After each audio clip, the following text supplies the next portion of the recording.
vita pa ohong happy inchi kitui luangin kananu may nunak piin kiko ano nale kitui in Jesu lungtang ako'y anuub na hangatanu Adam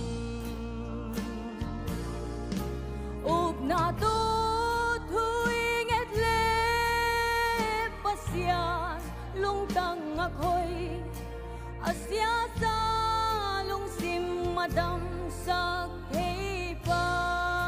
siyan hi kanule palung kitwakin kamle minamadi kitui do pasyan kyang thungen siati Mosesin aminam adi antang inthuange pasyanin suy ding thuk ham so mafia asya sa igam ading antangin thungele pasyan he pinani vang hong tang di ug na to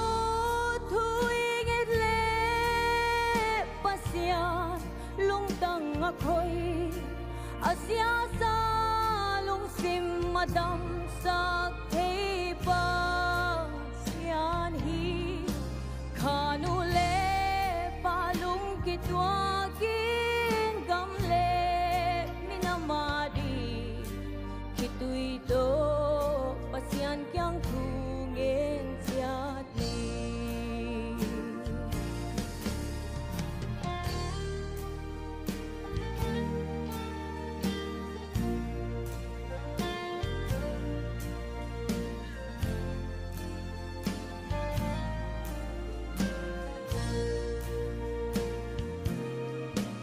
asya sa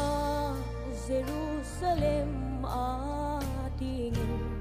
Nehemyain antangin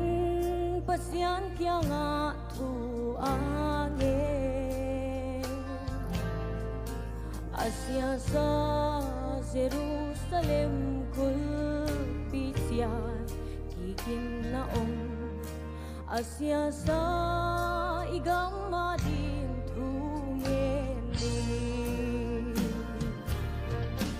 ug na to tuwing etle pasya lungtang ako'y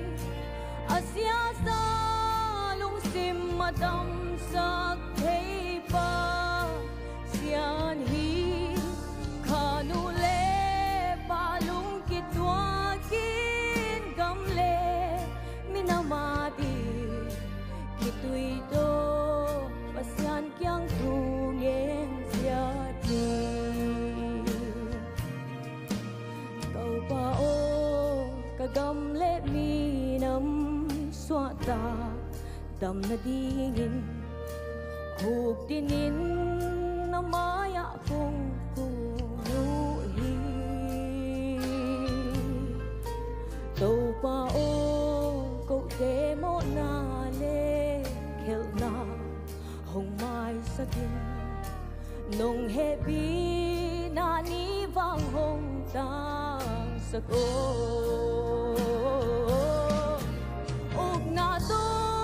tuwing ele pasya lungtang ako'y asya sa lungsim madam sa pa